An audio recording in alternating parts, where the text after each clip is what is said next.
Welcome back to another season of Follow Time with De'Meco and Blair, a podcast where dads talk about balancing fatherhood, relationships, careers, and passions. I'm De'Meco, the resident dad to a wackadoo toddler, and this summer has been jam-packed with a lot of summer activities. Dope, man. Yeah, I've been seeing a few of them, but you've been kind of like locked in on like the on our break tips where it's like everything's like Batman over there, so I like that. I'm Play Pawnee, host of Motion Country Cousin Blair, aka Sir Winnie, and the summer's been, I guess, like super smooth because the schedules are pretty decent, man. She's been to summer school, she's loving that. Now she's got her last like 3-4 week break where it's like her birthday and going on little small trips and stuff like that. So yeah, she's living it up right now. She's vacationing it up. There really isn't anything better than being a kid during the summertime. It's the greatest feeling. Like, really, like no, not a care in the world. Legit, bro. It's that last week of school leading into the summer break. You're waking up early as hell because you want the day to get started so the day can be over with. And then like, I don't know how it is for her right now. Because every other day she has something to fill her space up. But when I was growing up, it was pretty much like almost every day I was like, damn, I'm bored as hell during the summer. And then that's when going outside, pretty much being the Goonies, came into fruition. We turned into the Goonies real quick. But yeah, watching her do it with her and her little homegirls, they're all at different camps together, or they're doing like swim meets or just like regular soccer meetups. It's pretty cool to see this shit happen. That's dope. Yeah, that's dope. I mean, summer is a little different for us this year. Super blessed that shout out the employer that pays the bills. Let me work remote for the last month. So it's been like it's felt like a family summer camp. Yeah. Like you've said at the end of season 2, we're staying at the family lake compound. And so it's really felt like a summer camp. Kate's been with Mayari every day, all day. So hats off to all the stay-at-home parents, for real. Like, that's no joke. Like, but Kate will tell me, she's like, there'll never be another moment like this where she gets unfiltered activity and time with Mayari. Yeah. This will be a summer we will always look back on as, man, you remember that? As you can still tell if you're watching the video, I am still in Wisconsin. Oh, yeah. This is not my new home. There might be some fishing rods and some deer heads. There's a fish over here, a dead deer head. Yeah, so this is not the normal aesthetic for the Father Time podcast. Yeah, he's at the Get Out house. He's definitely at the Get Out house. Yeah. If I start hearing a little teacup, fucking around, it's a wrap. I don't want to think about that.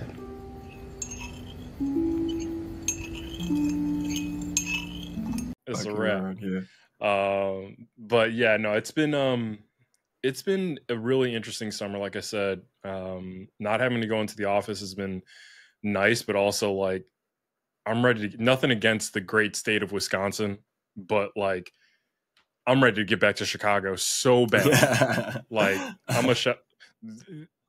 I'm sure there are other great things in Wisconsin, but shout out New Claris Spotted Cow, like my favorite beer. Summer doesn't start until I have it. So the family's got that on lock here. They got it on tap. They got it in the bottle. Oh, damn. So like to have a keg downstairs just pouring the beer, I'm like, that's kind of ready dope. to go. But I'm just so ready to be back in Chicago. The closest we felt to being in Chicago was ordering Jimmy John's, and that's a problem. Yeah, we're gonna need y'all to get a little more civilized, bro. That cabin life is going crazy out there, bro. For real, bro. No, it has to be good though. Like it's a dope crazy. balance of probably like being refreshing to be semi unplugged from the hustle and bustle of every day. But after a while, you turn into cabin fever. It turns into the hotel at The Shining. So motherfuckers need a little bit of like let me hear somebody get cussed out on the street. I need that for myself. Not a single police siren. I told that to Kate 2 days ago. I'm like, bro, the city, and I'm not sure if you watch the show Always Sunny in Philadelphia. I kind of do. I used to, yeah, a little bit. Okay. Yeah, there's an episode where Dennis and Mac, they go out to the suburbs and it's just too quiet. And they say like, man, the city has hardened us. We've got that edge to us. And I'm like, that's what I feel. I'm like, I feel like my shoulders are up here. I'm just like waiting for someone to say something to look at me funny. Cause I mean, I'm normally the only black guy in this part of Wisconsin. Now, mind you, during the summer activities, we've been going to the park. Yeah. Now they got a dedicated part of that park for pickleball. Man, I saw two brothers killing it on the pickleball. I'm like, okay, do I need to start getting into pickleball? Do I need to start doing pickleball? Oh man, this man's all right. Here we go. New achievement unlocked. This man's about to start going crazy. Yeah, you're gonna see some pickleball rackets up in here somewhere. I mean, they're probably called paddles. They're not rackets. Yeah. See, I'm still learning. Yeah, I'm still learning. I'm still learning. Game but, up, but no, it's been crazy. A lot of park time. But it's so interesting that Kate has this like routine of what she does with Mayari, because like, yes, there's a lot to do as far as like going to the park and outdoor stuff, but like there isn't a lot going on like being in the city where you've got a lot of the museums, you got festivals happening. There's a lot more walking things that you can do. So Kate has had to plan that out a little bit more actively than just being in Chicago. You know something's happening so that you can just go to it. But yeah, just going to the park. They got one park that has the swings, one park that has the splash pads. So we go to both parks, and then they're usually home by my lunch break, and then we'll do it all over again. Yeah, and then you got a tired so it's just a lot of rinse and repeat. Yeah, I mean, when they're that age, it's kind of easy to have them do the same thing over and over, because it's just like it's all like sights and sounds and feels. I think for myself, with like Penelope, she's at the point where she wants to do things, but she hasn't experienced enough things to figure out what she wants to do on her own, right?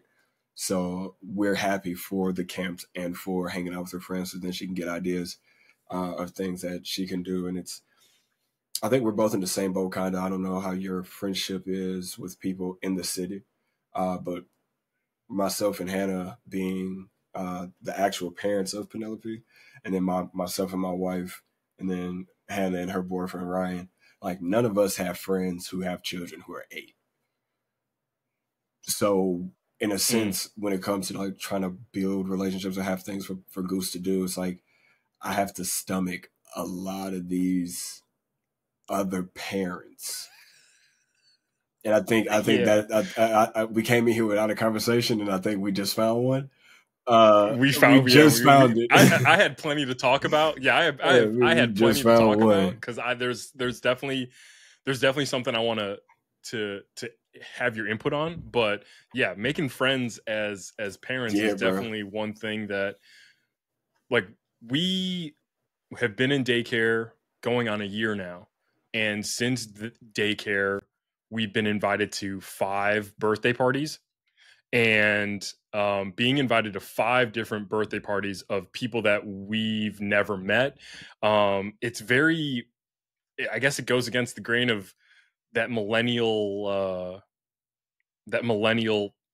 trauma that we all have. Like, we don't answer the door. We don't answer the door when someone knocks. We don't answer the phone when somebody calls. Like, that was like when your mama left you at home. Like, don't answer the phone. Don't answer the door for nobody. You had secret knocks for secret relatives or whatever have you. But yeah, it's really strange making friends as a millennial parent. I'll say it that way. As a millennial parent, it's hard to make friends because you kind of want to have something in common with those people. And if you don't, it's so strange trying to drum up conversations out of thin air. Like, some folks really dig on parenting, and some folks are, hey, I can't wait to have my time to unwind or just whatever.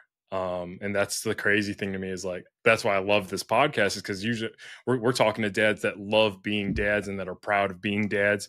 That's why I always feel recharged whenever we have these conversations, because I'm like, all right, it reestablished. I'm like, no, we're doing the right thing. Like, this is a good thing. But that's always been weird because anytime we're at the park, I'll see a dad, and I'm like, should I talk to him? Like, I got a podcast about. I'm a professional at this. Like, I talk about fatherhood like that. And like, do I do the subtle plug? Like, hey, Father Time on the go. Like, what's up, bro? But I'm like, not again. No shade to Wisconsin, but like, we in bumblefuck Wisconsin. Like, I don't know for that. I don't know your political.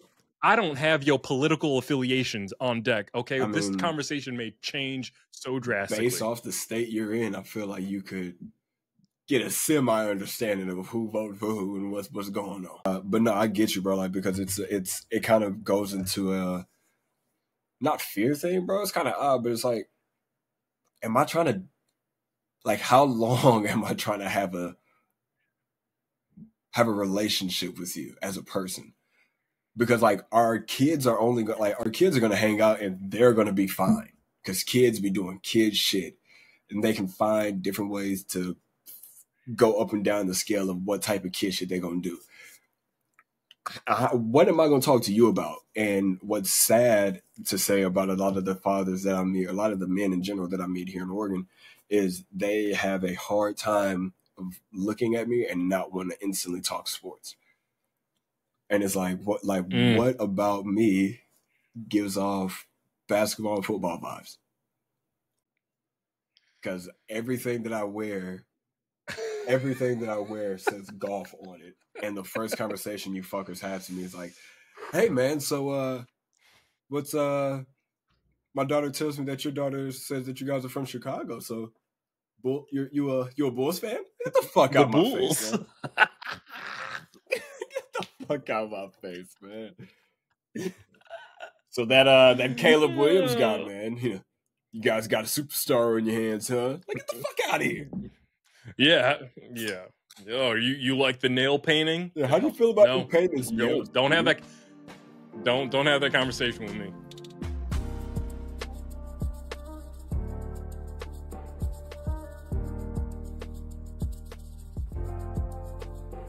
Also, what I'm gonna do right now, because you just like semi-plugged your joint, I'm gonna semi-plug our joint right here. This is Wink. This is Wink Seltzer. It's a light night social beverage. When it says night, they are not capping. This is a THC CBD balanced 1-of-1 drink, a seltzer, so it's for adults. Has 4 different flavors. I got 4. I think you got 4. His is in the city. Unfortunately, I get mine because I live in my house. I've made these a few times. This is the juicy mango joint. I've made them a few times, and if you've tasted THC or CBD type seltzers or drinks before, everybody in the world is going to know what I'm talking about when I say this drink does not have that weird taste. Does not have that like omega fake THC CBD feel to it. There's no like nasty aftertaste. You're going to see me when I lift the drink up. I have mixed mine because I've drank enough of them to know, me personally, I like the mango to be a strawberry mango. So that's why we got the little strawberry juice in here. But bro, they have black cherry, lime, this juicy mango, and they have a tangerine version. We have 2 of them. I have a 5 milligram 1-of-1 and a 2.5 milligram 1-of-1. It's potent. It's potent. If you had to rank the flavors, what's your star? Obviously, juicy mango's up. No, it's not actually. It's just the one that I wanted to grab right now. It's the smaller one, so it's the 2.5 milligram. Gotcha. I'm not gonna get loaded on the show because I'm also smoking still too. But the one that I like the most is the black cherry. Then I like the juicy mango. Then I like the lime. Then I like the tangerine. And that's not saying that any of those are bad. It's just my palate. I'm gonna go with those ones first. If we're mixing them, all right, the lemon lime one with pineapple, and then the juicy mango with strawberry. Like if your at home own strawberry sauce, like it's fire as hell. They asked me for my actual honest to God opinion. The shit is fucking good. It's no cap when I say that. My wife was like, "Where's the THC taste?" She thought it was just a seltzer. And I told her it was a THC seltzer, and it shocked her. Gotcha. And she thought I had never mind. But She was like, boy, you just what you put in my drink? Yeah. But no, this shit is fire as hell, bro. So shout out to the people over at Wink, based out of Pennsylvania. Fire shit.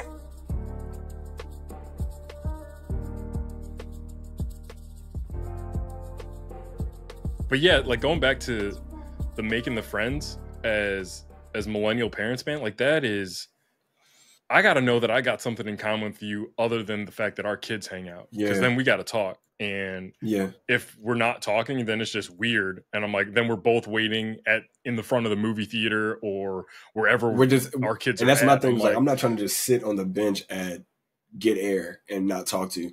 Because usually I'm playing with my kid anyway. So like I'm playing with my kid. That means your kid's going to be over there jumping with us anyway. So boom, pow. But like in those moments where it's like, hey, daddy, can we go to this place as she gets older? Can I go hang out at this person's house for shit show? But I'm going to be there. Like, you want to go hang out at insert little girl's name, I'm going to be there. I've seen too many horror stories. I know too many horror stories. And then vice versa. Like, I'm not saying that my house ain't going to be like, hell, your little friend want to come over here? Invite her parents over here. All y'all can come over here and kick it, bro. Because I want a sense of community. I want to know that I can reach out to Ken if I need to go pick Penelope up or him, or hey, can Penelope stay with you guys for an extra 20 minutes while I drive your way instead of, because I had a haircut that I had to pick up or blah, blah, blah. Like, I need more than just sports talk and our kid talk. You weird motherfuckers. Yeah, for sure. Because y'all. Yeah, that was one thing that. I'm not gonna lie to you. So that's why I say to myself, I'm not about to talk to y'all because I'm like, I don't know how to bring this up. And I'm not about to get denied. Like, I ain't like getting denied when I was talking to girls back in the day. I'm not about to get denied trying to make male friends to hang out with. Yeah, like that was one thing Kate wanted to do is once Mayari was old enough, we wanted to make our home the home that all of her friends wanted to be at so that we control the environment. Because like you said, like there's some weird parents there. Obviously, everyone's got their horror stories. There are thousands and thousands of episodes of Law and Order SVU type shit that we could go down. Yeah, that's just never gonna, that scares me. And so I'm like, I want to make that safe space for my child, but also for her friends and their parents. I want their parents to be able to like, hey, De'Meco and Kate, we can trust them, or hey, they can stay there for however long they need to and kind of go from there. But yeah, it's weird. Yeah, not like there's some weird folks out there. And I think my wife's job kind of is not too conducive to me having a positive outlook on life, on people. The grass ain't greener. Is what you're saying. Because what a lot of people think is like, oh, you gotta watch out for those weird dads. No, you don't. No, you don't. Sometimes it's grandma and auntie that you need to be watching out for. So we're gonna move off of that topic though, because we could go down so far down that rabbit hole. Oh my! You gotta watch out for people. No, we came on this podcast with nothing to say. Yeah, nothing at all. All this shit turned into something. Turned into a damn TED Talk. Like this nigga got freaking notes and shit. I got a question about that. Now we're on that topic. Mm-hmm. You're talking about seeing another black dad. Is it me? Because what I notice when I'm on the south side of Chicago, and I've seen so many skits done about this. When I was away from the city of Chicago and in places where it was not predominantly black or predominantly of diverse, like if I saw another black person, you hit them with the nod. Like, I see you, like, I got you. Whatever, if something happened, I got you type of thing. Obviously, I don't get that. There is not that on the south side of Chicago. Maybe they don't think I'm that black or whatever the happen may be, but I'm always looking to acknowledge people and, hey, I see you. Like, if something happens, I see you. Yeah. Do you think that goes deeper into the culture as a whole where we're not looking to acknowledge and say, I see you. I see the work you're doing. I got you, like whatever that may be, of like mentioning people's names in rooms that they're not in, looking out for people, trying to help them grow, knowing that as a collective, we talk about this growing as a collective versus the me aspect. Cause like, if I see another dope ass dad, I'm like, you're trying. I see you, I respect you, and yeah, your kid is crying, but like you're trying to get down to your child's level and feel what they're feeling and help them feel better. That's effort, and I will always applaud that. I think, man, that's a dope question, brother. First dope question of the year, of the season, excuse me. First dope question of the season. I think that is a loaded answer because I do it. So as a black man, I can sit here and argue from my standpoint, like, nah, well, I talk about other black folk as much as possible. But I can see how, if we're talking from the general, like the masses, it does seem to be a disconnect of the way other nations do things, or the way other cultures do things, I should say. I don't want to talk about that part because like I can only talk about that part from like my journalistic side, where I haven't done as much research, but I feel like I know something, so I'm not going to say it because it's not facts. But what I can say as something that I've seen, and it's happened to me personally, so that is a fact to me. What I have seen is there are a certain group, a certain type of type of person who's willing to and always wants to look out for the next person, or who's always wanting and willing to do something for the next person. Then you have a subcategory of people, there we go again, subgenre of people, who talk about it and they do it for people who they know they still have an opportunity to get something out of that relationship if that guy falls flat, right? So say I'm person A, me as Blair, I know that I'm going to talk about De'Meco in this sense because me and De'Meco got a little semi-partnership on a ha-ha. But if he falls, I'm letting that company know, like, yo, like, I might not be able to do it for you right now, but here's my dog De'Meco. If he can't work out, come back to me. We can work something else out, right? Then you got a person who is literally looking at you and only wants you to be successful to a certain point. They want you to be successful right up until you're about to be a little bit too successful in their eyes. And then it's like, oh, let me find reasons to try and tear this person down. Now, I know those three reasons, or those three types, because I've been in a room with each one of those people at separate times and at the same time, which is odd because they don't even know who they are. But I've been around people who, hey, bro, you really doing your thing, dog, but I think you need to work on doing this. You need to get back. So this is an actual conversation that a dude told me. Bro, I see you doing your thing with the camera and shit. I think that's fire as hell. But, like, you probably need to stick to, like, cooking food because that's more like your thing. Like, I think that's, like, you can make more doing that. And it was because he was about to ask me to do videos for him for free. So, of course, you want me to focus on cooking food for niggas and then doing this shit as a side hustle. Because then you can operate off of me and not get exactly. So that was the first type of person I was around. Then I was around and I won't name this person's name, but I was around I was just like you. I've been in your shoes before. I'm going to make sure things like this don't happen to you when I put you in positions.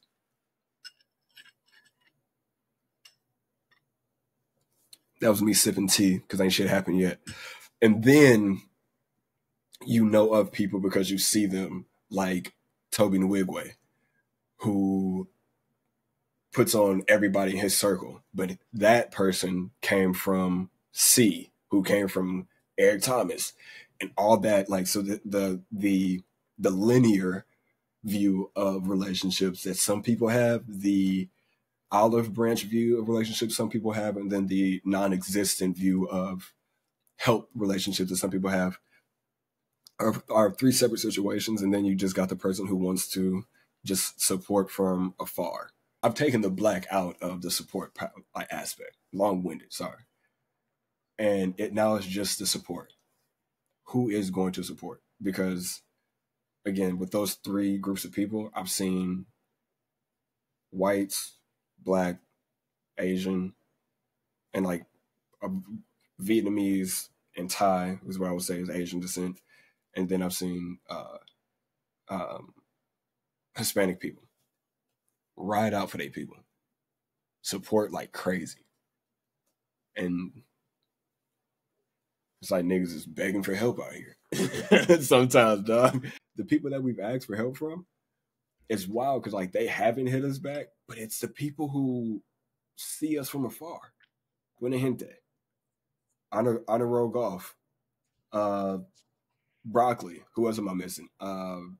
Supplement. Like all these people are just like they're rich. Hey, I see what y'all doing. Wink. Yeah, Wink. Wink sent these on. Shout out Wink. Wink sent these on a. Hey, just try them out. Let me know what y'all think, and then we can go from there. Hey, Yeah. shout out, bro. For real. Shout out Wink. Shout out Wink. If nothing comes of the relationship, still shout them out because like that's love. Oh, it's a big because thing. they saw what we were doing. Yeah, they saw what we were doing. Like, hey, this might be a good fit. If it's great, if it does, great. If it doesn't, that's fine. Try our product, whatever. That's dope. All right, let's pivot here. It's still a heavy topic. No, Still like a hold heavy that topic. I want to know how you feel about it as well, though. Like I Oh, talked yeah. about it for a while. How do you feel about? Yeah, the yeah. same So, thing? Or like why do you feel like It's- it's harder in Chicago being of your skin tone? Because I wouldn't say your demographic. You're black. You're a mixed person, Yeah. so you're double. Like I would give you a double pass, double ethnic. Like how y'all hating on that? How you doing that? But like, is that Yeah. like a conscious thing as you're around the South Side? Like, we feel like you have to have like a T-shirt that says like, "I'm black, I'm an ally." Not that.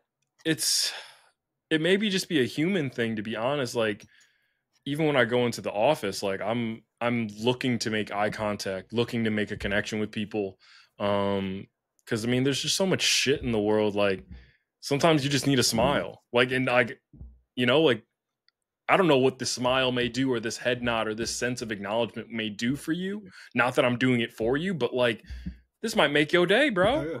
This might make it easier for you to go into that job interview, or listen to that meeting, or tolerate that boss that you can't stand. Like, Oh, yeah.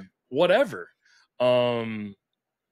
It's just like, hey, we going through this thing called life all at the same time. Like, we all dealing with our bullshit.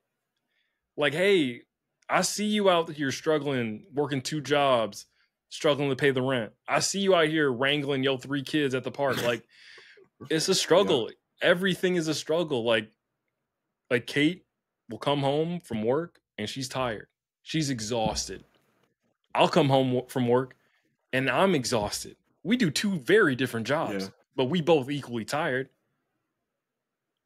So like, I look at people and I was like, look, I want to create that sense of connection of that's our commonality, is that we're going through all this bullshit together, even though we live separate lives.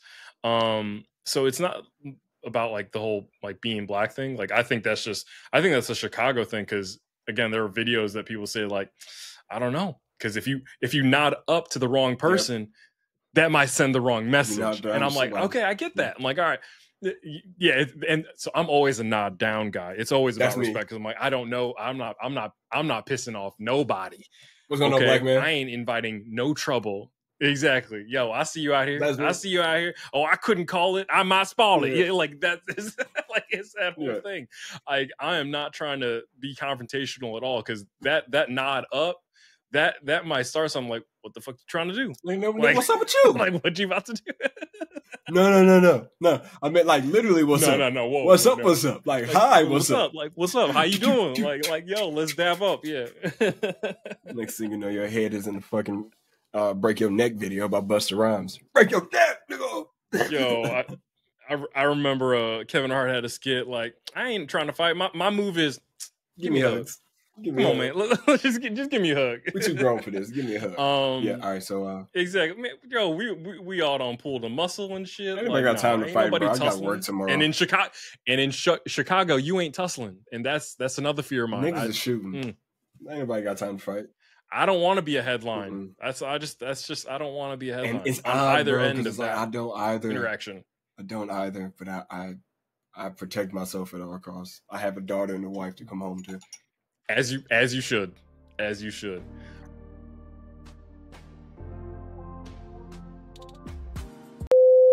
Whoa. Hold up just a second. Before we dive any further into the episode, we got to take a quick moment to thank you, the amazing Father Time fam, for tuning in. We seriously appreciate you hanging out with us and exploring the wild world of fatherhood as we try to balance it with relationships, careers, passions, and all the glorious chaos that comes with it. Now, did something we discussed today spark a question or maybe even a personal story that you'd love to share? Don't be shy.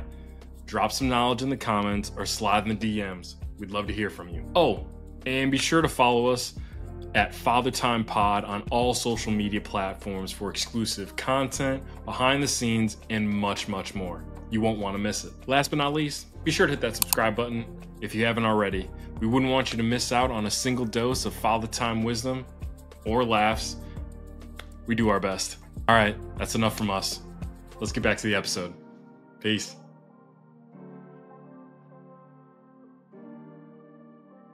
So I got a question, and this came up recently because of the living situation is still in flux. We're still waiting for things to fall through at the time of recording. Like, I should be moving into our new place by next week, but there are some hiccups. But Kate and I, we had a bit of a moment. Mayari kind of slipped and fell in the middle of a diaper change. And she fell on like one of those like metal aluminum bowls that Yo Granny might have had. We all had them. Cooking bowl. And I'm like, why is, yeah, exactly. And I'm like, why is this in the bathroom? And my tone was, I want to get this out of the bathroom. This is clearly why she fell. I'm bringing her out of the bathroom. And Kate kind of hit me like, don't take that tone with me. Like, she kind of like checked me, and I was like, all right, like, I'm not responding to what you just said, because that just creates the snowball effect of us having a fight that is not real. Yeah.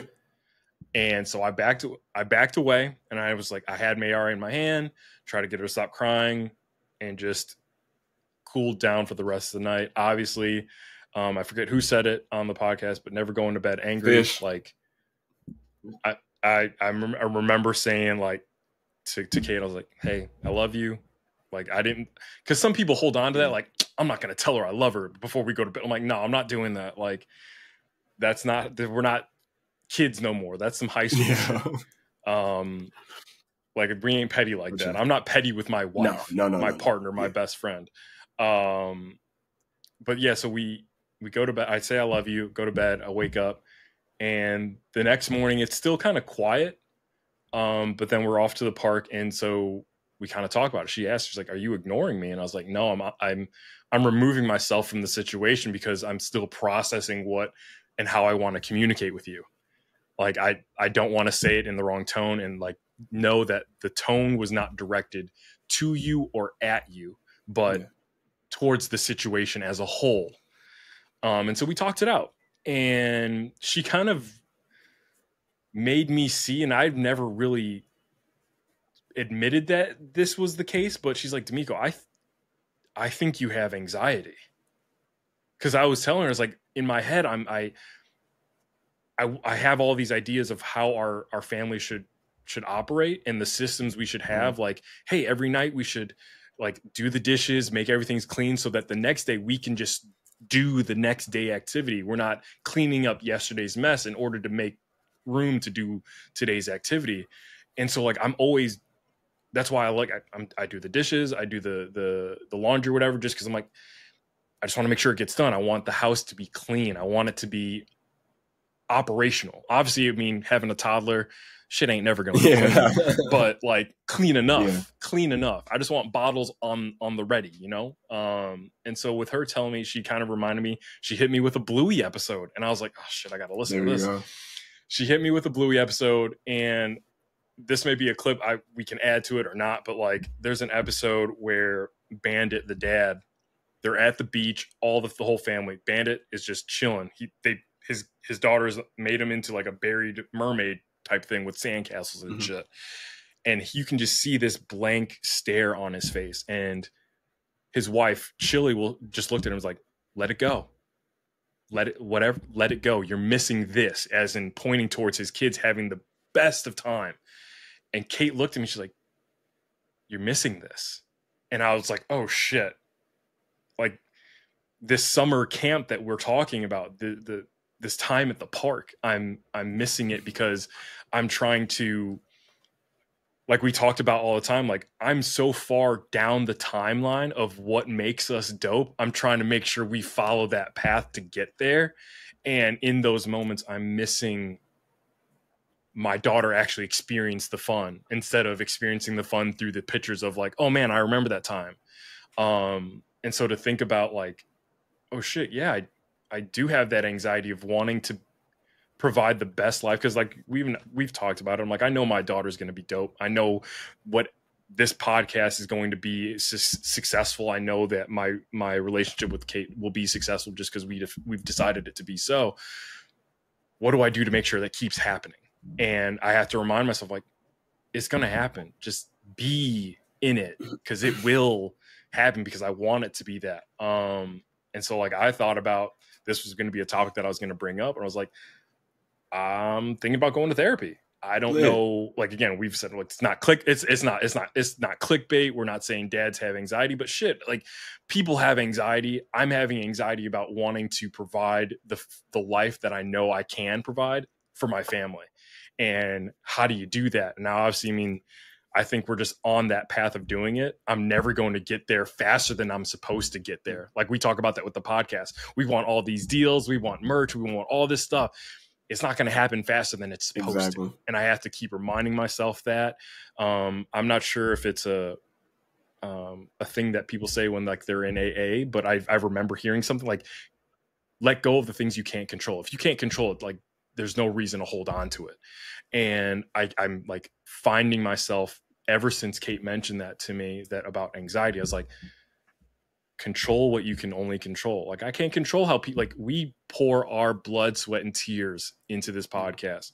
I can't control if only 10 people like the video. Yeah. I can't control that. I can only control the effort that we put into this thing that we call father time. Like I love what we're doing. So, yeah, so I think I'm going to start going to therapy. Kate even says like she wants to get back into therapy herself, and so she's like, we can find therapists together. We can go down that path together. I thought about going down. I've seen obviously all the ads for BetterHelp. And I was like, oh, we'll see what that like. Maybe that'll be how I dip my toe in. I think I may have mentioned it to you. Like I thought about going to therapy about my racial identity crisis. Of like, am I black enough? Am I Filipino enough? And then I get an African ancestry result back telling me I'm Spanish. Didn't even tell me I'm black. So I'm like, what the fuck? Like, I don't know what the fuck is happening. Crazy. But yeah, so all that to say, I'm thinking about going into getting therapy and going to therapy and dealing with the stresses that I am now experiencing as a dad. Like, I think I've been able to handle it as De'Meco the person, and been able to handle it as De'Meco the husband. But now that it's coming to a head as a dad, and the stakes are just so much higher because I know Mayari's going to be dope. I just want to make sure that I'm not the one that fucks it up. Jesus Christ, man. Yeah, that's the biggest thing, brother, because there's no way that you can think about. There's no way that you having a hand in every step of Mayari's life ends in Mayari being happy. Like, there's gonna be a point in time where, like, cause it's probably faster than what you think as well, just because like little girls develop way faster than little boys. So there's gonna be a point in time where she's like, I'm good, bro. I got this one. Like, I don't think I'm gonna need you on this. Like, I think I got it. And that's a realization that, like, I was used to kicking it with Goose. I was her number one, like, in the sense of, like, when it came to, like, cuddles at night, reading books at night. Now it's like, she's like, I don't even, like, I was like, bro, like, you want me to come in here and, like, just hang out with you until you pass out? She's like, why? Because we did that last weekend. I don't need you now. Yeah, like, literally happened last night. Like, what are you talking about? Oh, 7 days is all it takes. So it takes 7 days for you to change. And then it takes it with bro became a third grader and said, deuces. My nigga legit was like, what do you mean? I was like, oh shit. Like, it was the Mr. Krabs in me. It was like, what do I do in this moment? But the biggest thing to do is, it's that weird ass, dumbass saying that, like, if you love something, let it go. And if it's worth it, it'll come back. Like, Sure. you got to let go of shit when it comes to your kids, because you do love them. Like, I'm not saying take steps away and don't have, like, the disciplinary actions or, like, consequences and shit like that. Like, nah, that's built-in parenting right there. But I'm saying, from my point of view, me talking to me, the best thing that happened for us, Blair, was the second that we decided to not want to always hover. Like, taking off landing the helicopter and watching her fly it herself. It showed her that we knew that she had the wheels. We trusted her with the wheels. It's like giving the rookie quarterback, which we'll talk about this later on. It's like giving the rookie quarterback the starting job the day he gets drafted. It's giving him his starting jersey number the day he gets drafted. And everyone around him knows, like, yo, we believe in you to take this franchise to the next level. Like, and you don't have to now because MJ is so small. She's such a baby still. But she's going to creep on 3. And then 4 is going to come, because with 2, 3 comes real words. 4, 5, 6 comes gap words and sentences. And then 6, 7, or maybe even earlier, bro. Like, she's going to be to a point where she's like, no, daddy, I got it. Or I can do it, daddy. And we talked about this before, bro. I think in season 1, like, how are you going to respond to that? And the answer for a lot of people who are in the, like, anxious, always over zealous in control mode, like myself, I don't know. Because that's something you haven't fucking planned for, huh? You haven't. You have not planned for the day where she wants you to get, or where you tell yourself to give up control. Like, you, in your mind, you're like, she's going to tell me one day and I'll be able to handle it. But, like, you, like, have you imagined you really just telling yourself earlier, all right, I got to give it up. Like, a lot of people haven't, because I didn't. That nigga had to tell me I can do this by myself. I think that's where I'm at now. And just in this conversation, I've kind of come to that that conclusion that I almost say about my dad, which is crazy, is like, my dad is still very like, no, De'Meco, you gotta do it this way, you gotta do it that way. And I'm like, bro, I'm 36 years old, bro. Like, I'm good. I got a whole damn baby right here. Like, I'm doing it. And my thing to him is, Dad, I need you to trust that you did a good job. Like, you prepared me for this. And like, when you're saying with Penelope saying like, no, I got this. Like, Mayari told me, no, I got this. I'm like, I got to look, I'm like, this is what I've been parenting for you to be, is to be independent, for you to be able to do these things on your own. Like I taught you how to get up. Like, you gonna fall. That's inevitable. Yeah. But I taught you how to get up.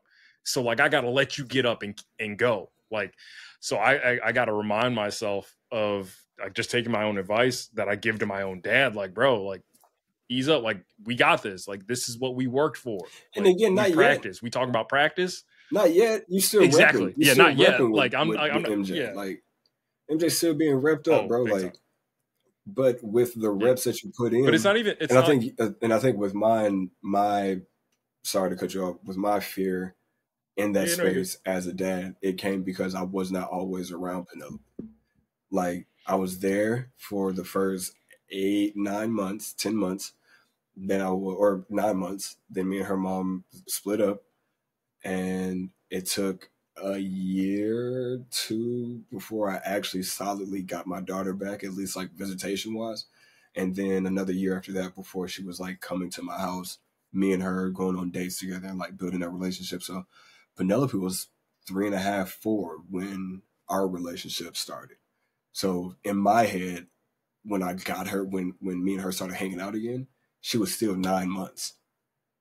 So for me, I had to let go of that in an instant. And then as she started to grow, because I was still playing catch up to her. So as she started to grow, I started to like fall in love with that kid. And then she would grow into another kid. I'm like, fuck. And I'm like running a 40 to try and catch up with the next kid. And I think at not this exact moment, but probably around like earlier this year, February, when she started to like explain to me more about like her feelings, like when I would say things or do things or how I acted. I was like, all right, cool. We, including her mother, have done a great fucking job of making it to where Penelope feels comfortable enough to talk to the big dogs about, yo, I personally don't like that. That doesn't make me feel good. Can y'all change the way? Like, I don't mind the discipline, but can y'all change the way y'all do it, because it doesn't make me feel good to feel it that way. I already feel bad about myself. It's like, damn, who the fuck? Like, this nigga can't even send. Man, who made you emotionally intelligent? Exactly. I'm like, bro, you can't even send text messages properly, but you can literally say sentences like this. This is wild, nigga. Yeah, I can give you a full dissertation about how I'm feeling but can't right send now. me a text saying like, y'all need you to come pick me up. Like, nah, she's like, yeah, whatever, daddy. She's like, you get it though. I was like, I got it. So yeah, it's like catching up to who the kid is and then just like falling in love with them from afar. You got to play fly on the wall. I think that's the best position as dad. And then jump in and control the video game when according, or when it's called for, excuse me. But for a while, you just gotta, like, put it on Super Sim, put your hands down. Yeah, like that's the crazy thing is like my level of like hands-on is making sure the things around Mayari are prepared for Mayari. You know, like, all right, I want to make sure her PlayStation, like her play area, is ready. I want to make sure Lincoln is out of the way, because now she over here trying to boop this dog on the nose. I'm like, this dog is all of 80 pounds. Like, you just can't be booping Rottweiler type dogs. Like, you just can't be booping dogs like that, okay? Like, I need you to show some restraint. Now the hands-on effect is teaching her the laws of the life. The laws of life. Exactly. So like, I'm not like so I'm not really like, so like I used to be, and we've talked about this, like, oh my god, like I don't want her to fall, I don't want her to scrape her knees, and like the first time she saw her own blood type thing, I'm like, yeah, like I as quickly as I realized, I'm like, she's a toddler, she's going to toddle, she's gonna fall, she has to fall, she's gonna toddle, like, she has to. That's a great phrase. I like that. Like, she has to do that, and I can't prevent her from doing that, because if I do, I'm only stifling her growth. So I'm like, I want her, like we talk about it, I think my baby's a genius, and I stand on it still today. She the only way that it keeps happening is if I let her experience and experiment with how she interacts with the world. My biggest thing is like, I'm always doing the dishes. I'm like stressing about our living situation, which is rightly so. I'm like, shit, I got to make sure my baby got a roof over her head. Like, we need to make sure that's locked in. But like, yeah, it's those things. It's those external things of making sure the world around her is stable. And I think that as any parent, you want to make sure you provide stability to your child, whatever that may mean for you and your family. But like, that's where that anxiety is I want to be able to provide that for my daughter, for my wife, and for myself, and in that order. Like, I want to make sure everything's, I eat last, like, situated. I eat last, yeah. Exactly. I mean, but yet I always eat most. So I eat the most, but I do eat last. No, but the question is, brother, like, is the anxiety, do you feel like, is that if you continue to go down this path without going to therapy, right? So let's say you're not going to do the therapy thing, whatever, you're going to try to power through, or you never had this conversation with Kate. Do you think that could have translated into you working so hard and being anxious, but then you're working hard not to show MJ that you're anxious? She feels that though. Do you think that could have possibly happened, or has that ever crossed your mind of like wanting to be so like in it that it, like, what it could do to her? I think so at some level, and we've talked about this. Obviously, our kids observe more than we could ever imagine. Yeah.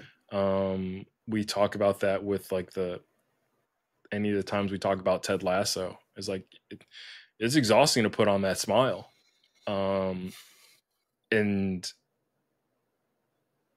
yeah, you want your kid to think that you're Superman, and that's what Kate made me feel like $1,000,000 the other day. She's like, Mayari's learning how to jump, and now obviously a baby, like there's not much of a vertical there. And Kate is like, Kate doesn't jump, so she's like, I'm going to jump the same as you. And so she's like, De'Meco, you should jump. And so I jumped, and I was just like, all right, like I can jump. Like I'm not jumpy, but I got a little hop or whatever. And Kate looked at me like dumbfounded. She's like, I did not know you could jump that high. Nice. And she's like, you know your daughter is looking at you right now as a fucking superhero. And I was like, oh shit. Yeah, like yeah. Like she doesn't think when I'm holding her that, oh, Papa's getting tired.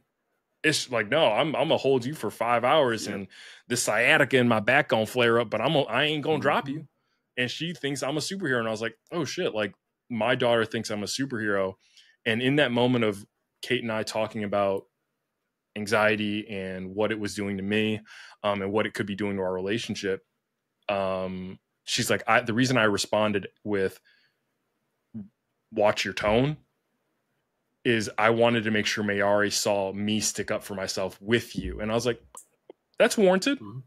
And I'm like, I'm appreciating that even more now, because I'm like, I don't need Mayari to see me cool, calm, and collected all the time.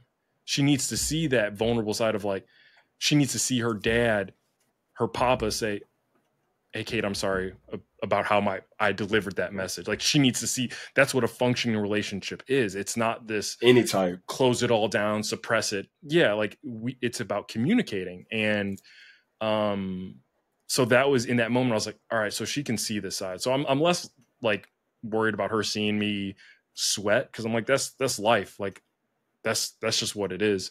But I was just really thankful that like Kate brought it to my attention, and I was like, she's supposed to see this.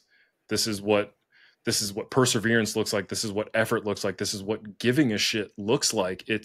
You're talking it through. You're having these conversations. It's not an argument. We're not trying to say I'm right, you're wrong. This is, how do we get better? Yeah. How do we improve? How do we grow from this situation? And that's what I'm looking forward for Mayari to see is that I could care less of her. I was a little nervous. I'm like, I don't want to project my fears. Like I don't like roller coasters. I don't want to project that on you. I don't do scary movies. I don't want to project that on you. Like if you don't like it, that's on you. But like, I don't want you to be. My daddy didn't like it, so I don't like it. Exactly. I want you to be fearless. I want you to take on the world, because that's what I just think she's going to do. But yeah, it's so interesting to think about therapy and how it has come to a head in the moment of being in it as a dad. Like you hear a lot of like those social media folks that say, oh, you should go to therapy before you become a parent. But like, you don't know that you don't know what that parenthood's going to, that parenthood's going to hit you differently in the moment. Yeah. So all the work you're doing to be prepared for parenthood, bro, your child could be giving you a different playbook. Yeah, completely. You don't know what the play. Yeah.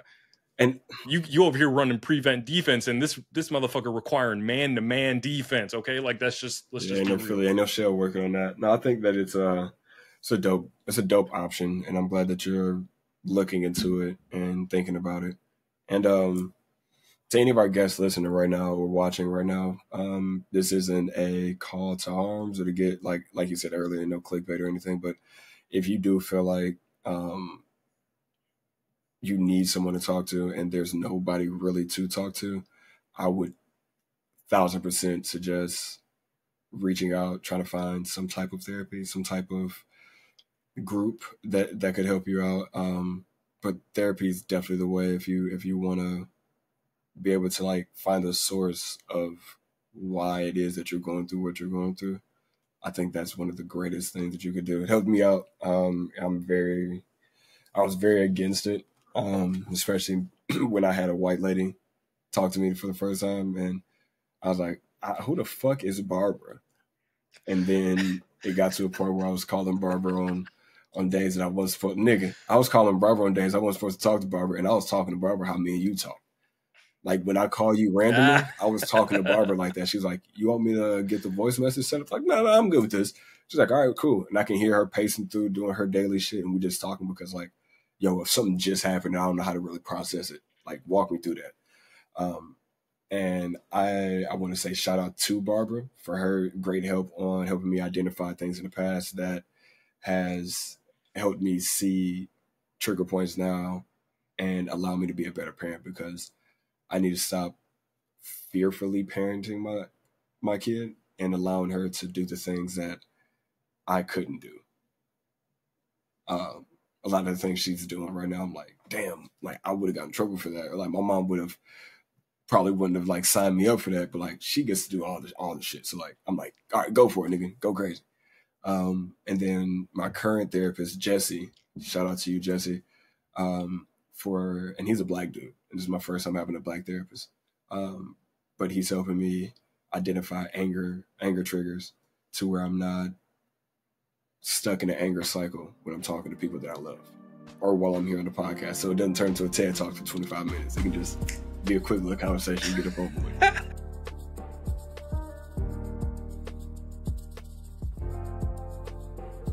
I'm excited about what that means for me. I mean, just like kind of put a bow, or I guess another note on it. It's the whole housing situation, to be honest. Like that has been a whole thing. Like we talked about, like I got that cabin fever. I can't wait to get back to the city, and for there to be hiccups, it adds to that stress of like, I just want to be home. When is it going to happen? I'm like, and if it's not going to happen, then I need to make some moves, and I need to I need to be planning for the future.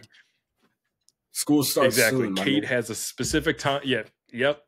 Kate's got to be in Chicago at school. I got to be in the office. Yeah, things have to happen. We still paying for daycare and not using daycare. You know how angry that makes us? We have to pay for daycare, even though, because like we have to secure our spot. You can't lose your spot. And it's very convenient. Can't lose your spot. It's very inexpensive, very convenient. And you just don't want to like, and Mayari loves, shout out her daycare. Maya, she loves you. Like, and that's all. You can't change that. Was one of the first words. That was another reason why Kate was like, we have to go to the parks, because Mayari is also dealing with that change in the environment. She was seeing her friends all the time, and now she's just hanging out with mom. Like, nah, you need to jump through some hoops to make something happen here. And so going to the park has always been huge, because now that she can see other kids and not necessarily play with them, but hear them and see them play and see them interact with the world. Kids are still real. Exactly. That's wild. Exactly. Yeah. Kids are always there. But yeah, so it's been a crazy summer. Well, like I said, I mean, it's been like a summer camp to me. My wife gave me an ice bath for my birthday, so I've been using that, and knowing we at the family compound, there's a sauna, so I'm like, oh, let me try this like sauna ice bath combination thing, and I'm like, man, your boy feeling rejuvenated. Like I feel like, oh, okay, like this is what that feels like. Okay. This is season 3, baby. Season 3, bro. Season 3, we here. With that being, I thought about that just right now. Like season 3, and Goose is in 3rd grade. I'm like, all right, that's kind of cool. Yeah, for sure as well. We rocking the 3s right now. Yeah, the good things come in 3s too, bro. Like the power of 3s is fucking phenomenal. I've been like seeing that a lot, like grouping things in 3. So that's super dope. And we got the Bears, us, and hopefully Lamorne. So that's a good trio. Speaking of season 3, bro, things to come in season 3. We usually tell you guys stuff like this to start every season, or at least to start season 2. We told y'all what we had planned, and to start season 3, we'll keep that whole tradition going. Every season, like we've been doing it for them. Yeah, we've been in the chair for so long, bro. It got me feeling like we fucking professionals. I say seasons and think about years, nigga, not thinking that it's only been like a month or 2. So with season 3 in the works, we got a few dope things in place for you guys that we feel like is just going to expand the pod more, expand our audience more, and give you guys more reasons to keep coming back. First of them being something that De'Meco headed kind of at the end of season 2 during our break, and is doing a great success with. And I got a couple sprinkled in there as well. So, De'Meco, would you like to talk about Father Time on the Go? Yo, I'm really excited about Father Time on the Go. As a way to but like see fathers on the go in action, and chopping it up with them for how little or how long we can in those moments, but also opening that up to a wider range of people of non-fathers, talking about how their fathers have impacted them and or their father figures have impacted them. But I'm really excited about that, just getting that almost raw, unedited feel, because obviously this podcast is very manicured. We're professionals, all right? Like we know what we're talking about when we're talking about it. But having those raw interactions with folks on the road, whether that be at the golf course or pop-up shop or just walking your dog, if you see me coming, just know I'm gonna ask you. Father Time on the go. Let's go for it. I love it. He said, "I'm pulling up." I'm gonna keep the microphone on me at all times and just be like, "You want to get interviewed real quick? Trying to get this work. You trying to get this work?" So I'm super excited about that too. And also along with messages like that, we're gonna try and get voice memos, because sometimes we always can't catch you guys the way we want to catch you. And some of you guys may not be as good on camera as you believe. And that's just me to you, you to me. That's just an honest opinion. But honestly, I'm just not capping. I'm not capping at all. I'm imagining what's his name? Ricky Bobby. I don't know what to do with my hands right now. I don't know. But a lot of y'all freeze up. So like we want to be able to give you either it live and raw or something that you have scripted, detailed versions of, like, and we do. Like I have one of the ones that I have posted is from my boy Dave, who's the owner of Klutzco out in San Francisco. He talks about the impact his father had on him growing up and how it's been 1 year since his father's passed away. So it's everything and in between, brother. So Father Time on the Go with De'Meco and Blair. It is a fucking great concept, man. Community builder, and I love that. So with that being season 3, episode 1, dropping on week 2 of the NFL season, you guys possibly have been seeing us talk about the Father Time Fantasy Football League that we created. That's something else that we're going to be getting into each year. We got the inaugural 10. We're going to see if we can add more people. If not, we'll try to switch people out, in and out, or whatever it may be. But right now, man, we're enjoying it up. It's a really great competitive group of guys, but we're also having fun. And they're kind of like our sounding board, if you shall say, for all the behind the scenes things that you guys don't see coming. So they got like kind of an insight. So we don't know if we should like put a charge on this for next year to like give y'all a little like writer's credit in the song or whatever, or whatever. I'm teasing that, y'all. We could talk about it. Yeah, we could talk about that. But no, like we if anything, that'll inspire, encourage others to say, I want to be a part of that group. Yeah, that's what I'm saying. Like that could turn into like the Patreon or the Discord group. We'll talk about that. Yeah, the first Patreon. Yeah, we were talking about. But no, man, so we want to be able to do a lot more things for you guys, so you guys have some type of, hey, I enjoy Father Time, the podcast with De'Meco and Blair, so much that I joined the Fantasy Football League. I was a part of Father Time on the Go, or I decided to buy one of their first runs of merch, which you'll see us testing out gear on the show throughout season 3 and season 4. So that's something that we will be coming out with here soon. Even little mock-ups that'll pop up in between the videos where the commercials used to be. You guys will see mock-ups for or renderings for what might be, or even clips of Father Time on the Go. Stay tuned. Yeah, man. So, brother, what else do you have for the people before we get up out of here? You know what I do? We talking about football. This will be the last little bit because I just finished watching the series on Netflix called Receivers. Oh, damn. Okay. I have not watched it yet. Yeah, I'm not sure if you got to do it. I'm gonna say this right now. We need Devontae Adams on the show and Deebo Samuel. We need both of them because they talk about specifically being a dad. Like Devontae Adams at the end of the season, he's like, man, now I get to go back to doing my real job, which is being a dad. He talked about you talking about like making friends with other parents. He's like, my wife invited all of my daughter's classmates and their families over our house for her birthday. She wanted a dinosaur birthday. And some of the parents didn't know who I was or what I did. They just know that I'm his daughter's father. I forget his daughter's name, but I'm just her father. That's all they know me as. And then you had some dads that like knew him. I'm like, oh, you Devontae Adams, bro. Like trying to get some fantasy points out of you. Like, that's like, I'm like, I would from outside looking in, how the documentary or the series went, I think Devonta Adams would be a dope ass interview as far as how he talks about being a dad. And same with Deebo Samuels. He ended that season talking about how now I get to hang out with my son and be a part of his life on an everyday basis. And I'm like, man, we out here wanting to be dope ass dads. Like, let's go. It's a whole slew of them. Let's man. go. Whole So, slew from top to bottom. The ones that make real. multi-million and the ones who literally just clocked into work or clocked out of work, or this is your second time going to work. Like, dope ass dads, man. Like, no matter where you are, bro, as long as you're trying, that's all that fucking matters to us here at Father Time, and that's all that matters to your fucking kids. Your kids don't care. Like Kate told De'Meco, like, your daughter looks at you as a superhero. As long as you show up for your children, I'm pretty sure they see you as the dopest motherfucker alive. And with that being said, man, I'm your play party host of Most Your Country Cousin Blair, aka Sir Winnie. This is my brother De'Meco. This is Father Time, Season 3, Episode 1. Man, we appreciate you all for being along for the ride. Couldn't be here without you guys. Make sure you tell somebody that you love them because we love you guys. Peace.